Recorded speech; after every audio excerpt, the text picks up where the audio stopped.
welcome back to the channel. So most of you may be aware right now that my stepdad has passed, so I want to take time in this video to reflect on the good things about Mike and the good things that he did for me. So without any further ado, I'm going to talk about the first time we met, the kind of sports he got me into, the dress sense, general funny moments, fighting, that kind of stuff. So stay tuned.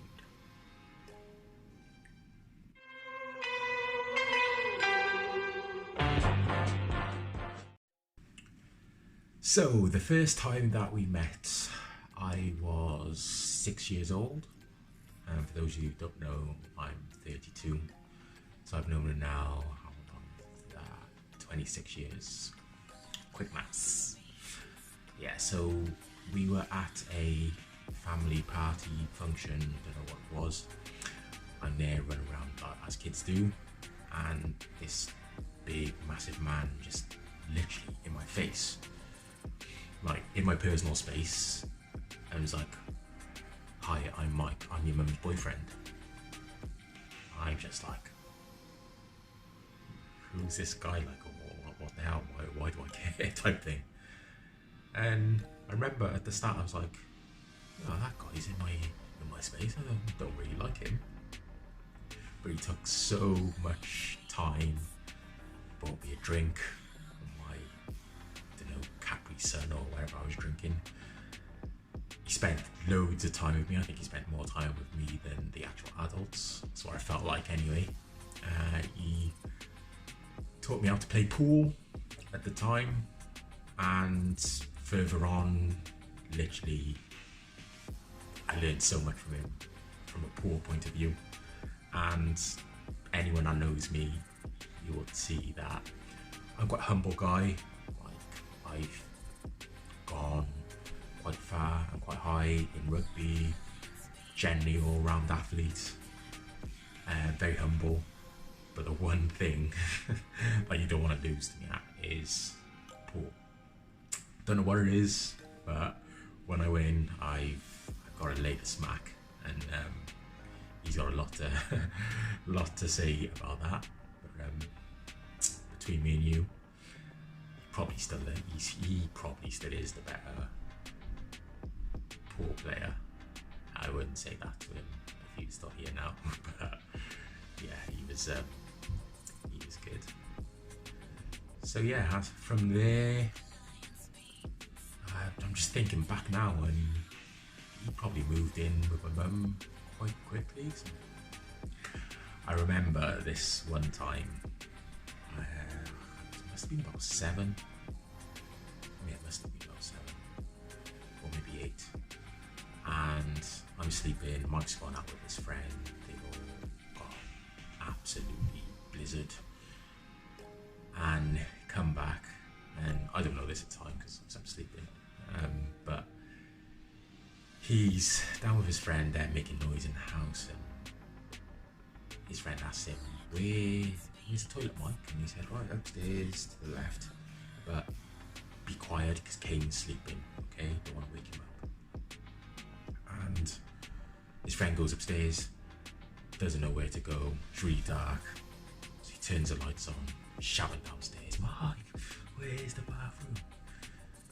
Mike's like, "I told you to be quiet." Goes upstairs and literally lays one on him. Blood everywhere, and I kind of hear some kind of commotion. The only bit I remember just like things going down, and apparently it spilled on downstairs into the front room.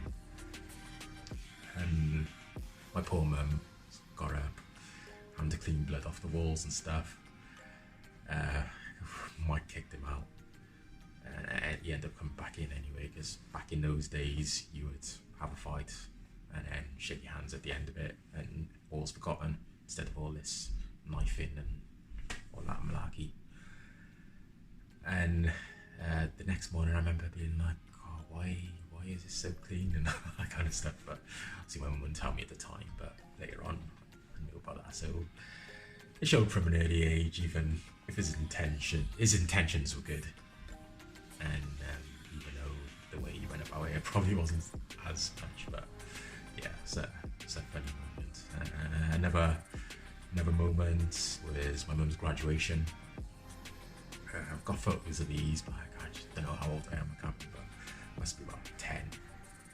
Yeah, must be 10, 11, something like that. And you know where everyone goes to collect their scroll or whatever. And me and Mike sitting there, my auntie's right at the back of us. And he was always quite a big guy anyway, and he never took himself seriously. He was always wanted to be the funny person in the house. And there's this like big woman, real big woman, and like what he was saying wasn't even that funny, but I don't know why me and him were just hysterically laughing, but we're trying to be as quiet as possible because everyone's just quiet. And our shoulders are going, and we literally cannot control. And you're just saying stuff like who ate all the pies, or like if someone was walking with a particular style, like you just be like a running commentary on everybody. And literally, like we're crying with laughter, and my auntie's like, "Will you two behave yourselves?" And I'm just thinking, like, there's this grown ass man, right? Like me, you can expect it from, but like he's just literally acting like a child. He was like my brother at that time, and just funny moments.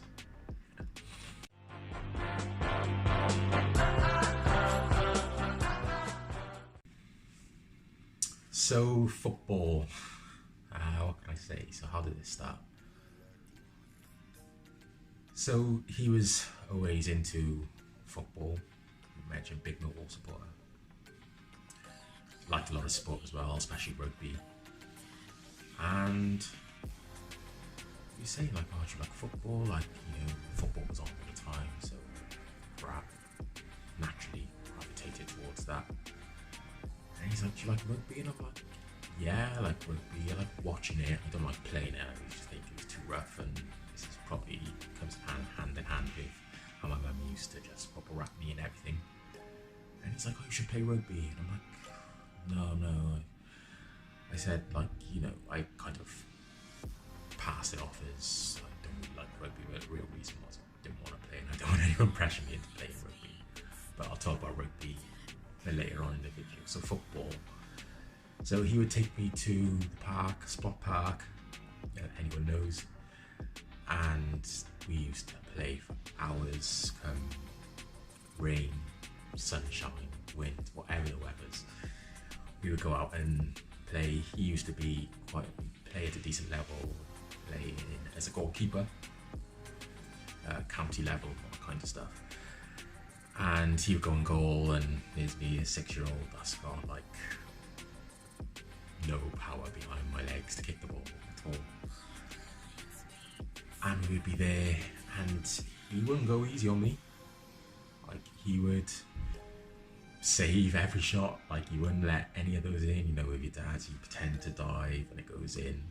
He wouldn't do none of that. He would be swatting them away, and you'd be saying, you're not going home until you score past me. And I just remember I'd be frustrated. Chance after chance going one-on-one with him, cannot score, and I'm just like, why can't you just let me score? And he's like, no. And you know what, it's been a real good life lesson with to just keep on going regardless.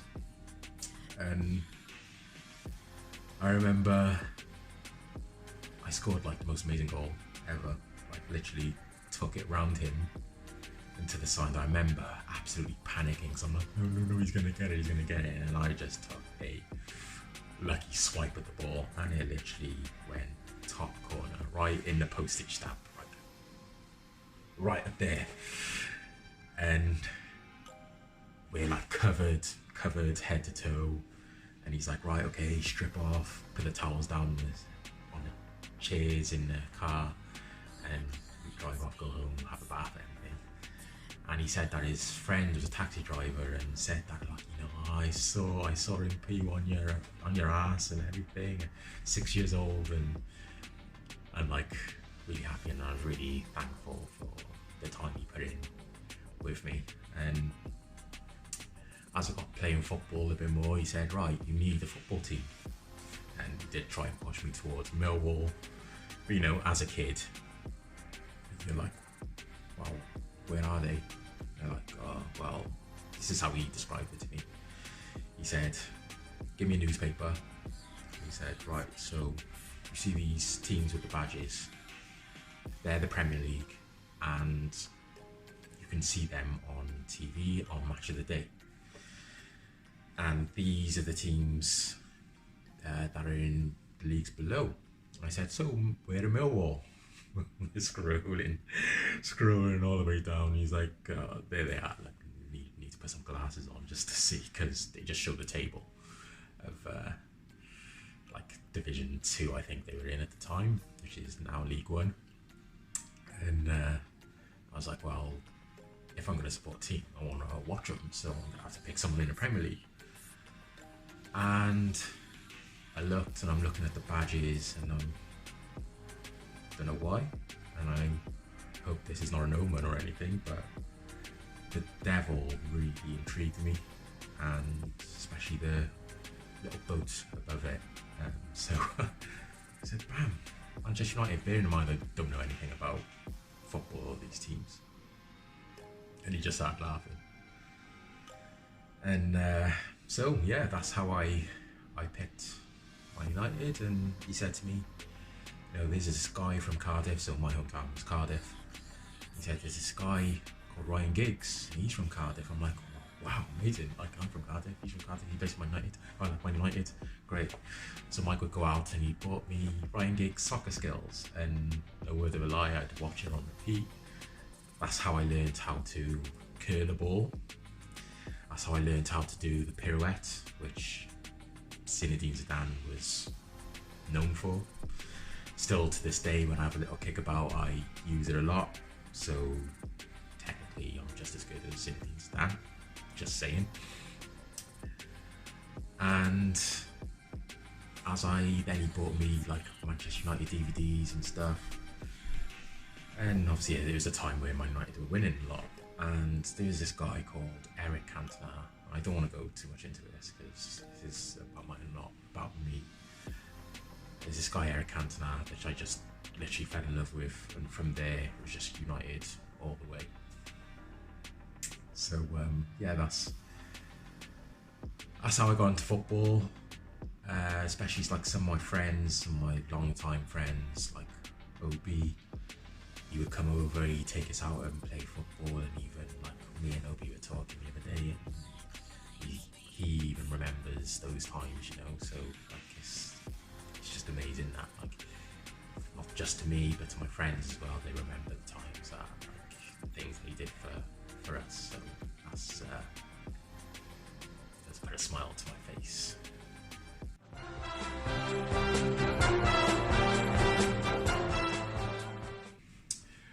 Okay, so rugby.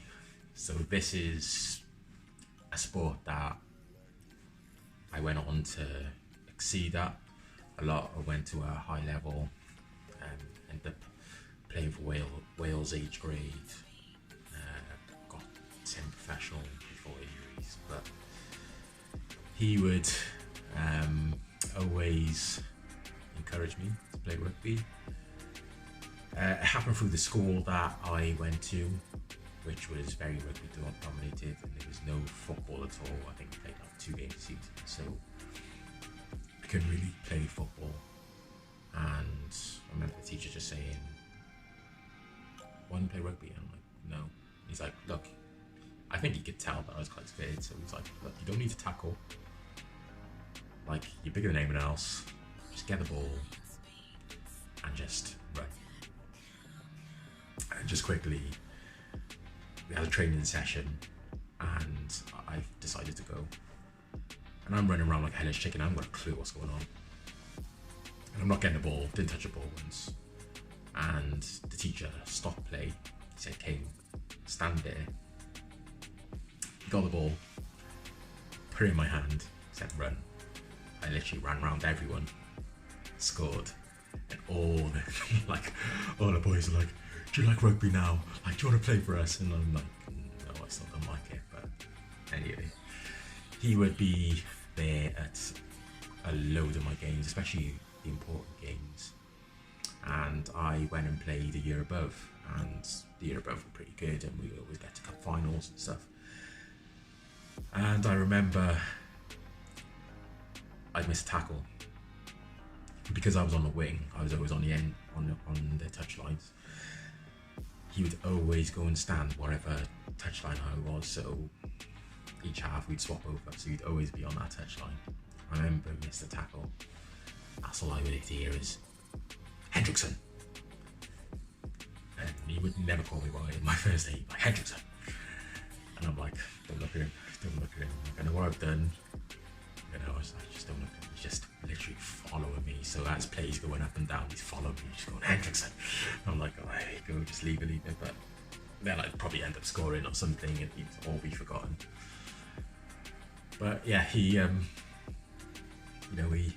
instilled excellence in me. And with sport, there's a whole lot of grey, don't get me wrong, but the outcomes, black and white. So me not playing rugby anymore through injuries, like there's reasons why I didn't make it, but the outcome is I didn't make it. So that's how I've always been brought up, where I can sometimes be very harsh on people if they haven't done anything. They might have valid reasons, but I'm very black and white in that sense of things. And that's literally come from him. Like, and obviously my peers I've set myself around, like your OBs of this world. Like, we always pushed each other and we always trained professionally before we become professional, we were close to becoming professional. And we've always driven for this standard here, you know, and we always got annoyed when we were like down here, but that's just the way we were wired. I remember Neath, so playing Wales versus Italy, and Obi's actually told me this because obviously I was on the pitch so I couldn't see, but I remember, I think it was we had a bit of a turnaround, and I think I was involved with one of the tries, and then I scored, I think, the third of the 3 tries that we scored to put the game, well, it ended up being a winning try, because we won 17-10 in the end. And so Obi, Gareth Norm, came up to Neath to watch me with Obi's dad, and where they were sitting, my mum and Mike was a bit further on and a bit further down the front, so Obi was looking from behind them, but down, if you know what I mean. And I'd scored, and Obi said, like, him and his dad just jumping, and he could look to the side and he could just see my mum and Mike just absolutely jumping up and down, and he said, like, he just remembers just like thinking back and just looking at that moment and just like what a moment it was. So I can see it, but I remember like scoring that try. It was the best feeling in the world. Like, I scored like countless tries, but there was something about going over the whitewash on that one. The feelings were just amazing. So I can't even imagine what professional players that score tries, or football players that score goals, like the feeling that they must get. It's just, the rush is just unreal. So yeah, so that's about my rugby. Sleep like a baby. So what can I say about this one?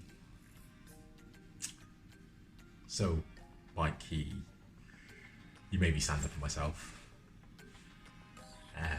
especially when my mum wasn't there. We'd had conversations about stuff that he'd done, fights he got into in school, outside the school. And, you know, I think I could have been a pushover. Some might say even now, like, they probably take my not niceness. They probably take my friendliness for granted. And, you know, you get to a stage where sometimes, you know, it's not worth it. I've got more to lose than to give you a slap around around the face. So yeah, so I always remember this time where we've obviously had these conversations, and me and my friend are over the park. Can't have been older than 7. And there's these two guys, say guys, they're around about the same age, but a lot bigger, big plumpy boats. And they're picking on us in the park. And me and my friend got scared, and they were intimidating us, so we ran back home. But they chased us all the way back, and I'm knocking on the door. Mike's in the house. You can see that these kids are bothering us. Instead of getting me out of harm's way and letting me get in and telling the kids off or whatever, he stops right in front of the door, won't let me go anywhere. Basically, like, looks at me to be like, in this predicament, sort of way. So I'm kind of blocked. This kid comes in between me and Mike, and literally, fair play to him, he wasn't shy, and he was like, you know, guys shouting blah blah and saying I did this and I was being cheeky and blah blah. And I'm like, no, I never, blah blah blah. And he's there. And I remember Mike saying, not at the time, but our conversations that we've had, you gotta have the first punch, make the first move, okay? And this is big guy. I'm like, I'm breaking it a little bit. I'm like, right, I'm just a little bit of bravado. I'm like, I didn't do this. Laid one on him, bam, nose, gone. I grabbed him, and he, for being a big guy, he went to the floor pretty quickly. I'm hitting him on the floor, and I'm like, whoa, like, didn't expect that. And when it all was said and done anyway, goes into the house, my friend actually got battered, and he's crying and everything, so Mike did break that up. We got into the house, and it was just me and Mike, and he was like, I'm so proud of you, and like, I don't know, it just made me feel good. And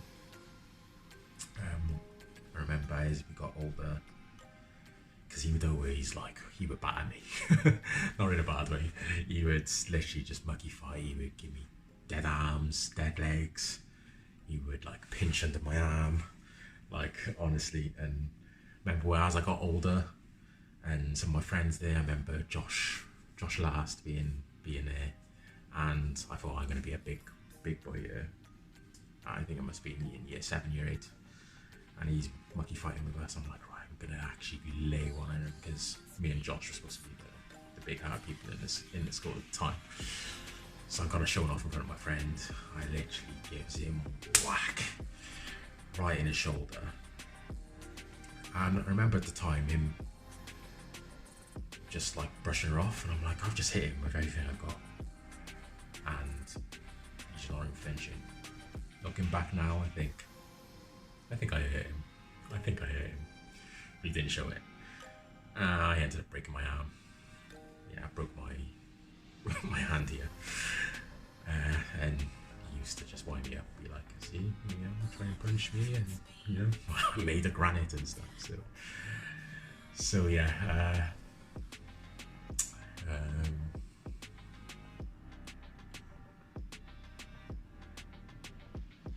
So yeah, as we got older, and if we ever had arguments and stuff, he would say, look, if you want to come fresh, and me and you are going to do the rounds. I will give you the first punch, okay? But make that punch count, because if I get back up, you're going to be in trouble. And that, like, literally put the living, scared the living daylights out of me, and I'm like, I ain't punching him. No way, I'm not going to get on his bad as some people. You don't get on their bad side, and you definitely one of them. And I think I've kind of used that tactic, and I've said to people, like, I don't know, I feel like when people punch me or hurt me, something switches in me, so I'll give you that option, you know, and if you knock me down, great punch, but don't let me get back up. So yeah, he taught me a lot. Dream till the sunrise. So, dress sense. Me and Mike, our dress senses are very different, but the one thing that we do have in common is your classic ways, suits and everything like that, and when it's time to dress up, you know, you've got to take pride in your appearance. And like, whenever there was an event, he would literally be in the mirror longer than anybody else, even my mum. Okay, and his shoes, he spent so much time. You have to buffer his shoes, they have to be spotless. Like, you know, eat your dinner off them. And in the bath, and I remember this time, he's in the bath, and he gets out, me and my mum might be like sitting, speaking to him in the bath. He gets out the bath and I'm there, and he'd literally just not be in the towel, he'd do like a little naked dance or something. I'm like 6-7 years old, just like bursting out laughing, like what's he doing? He's doing like a winnie dance and like getting a towel in between and just literally just being an absolute joker. And I just remember those little stupid moments. But yeah, dressing, you would really ensure that you had a suit on, not always a tie, but you'd always be smart. And I remember when I was starting to like play for Wales and everything, and we'd be dressed up in suits and everything, and he'd be like, you know, that's how we got the business, and you know that. And I've always had a fascination with like wearing suits, like I did so as a security guard, but I didn't feel like that was the same. It's kind of a uniform. Now with my job, I'm wearing suits and like, you know, my own suits, different colours, all that kind of stuff. And like the last few months, like obviously with him in that hospital, we're going to see him, and first thing you do, shake my hand. He's like, "Are you looking smart, big man?" and all that kind of stuff. And you know, like I know that if he could, especially later on in life, if he could, he would have worn suits and everything. Obviously, permitted with the illnesses and disabilities that he had. He had to wear comfies and everything. In the avenues and alleyways. So yeah, that was Mike in a nutshell of, you know, the kind of stuff he did for me. I haven't even talked about like when my sister came into the picture when I was like 14 years old, like the stuff that he's done for her and everything like that. And he'll leave a good mark, and like he will live on through us, especially my sister. And all I can say is like he came into my life at the right time in my life.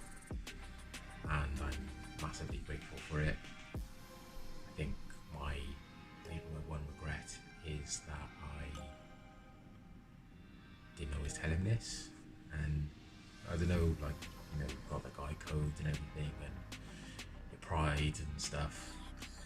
But I think he knew. I know there was times, especially when I was younger, and you know, he was disciplining me and stuff, and I would like look at him and be like, "You're not my father," and things like that. But like, biological parents mean nothing. It's those who were there that took the time, invested in you, and he's done. Oh, can't even count the amount of stuff that he's done for me more than anything my biological partner did or could do now. So, to me, like, he was my dad, and you know, rest easy. And I can't say whether you're looking down on me or looking up from me. If you were that type of person. But, like, you know, what a guy, and your legacy will live on.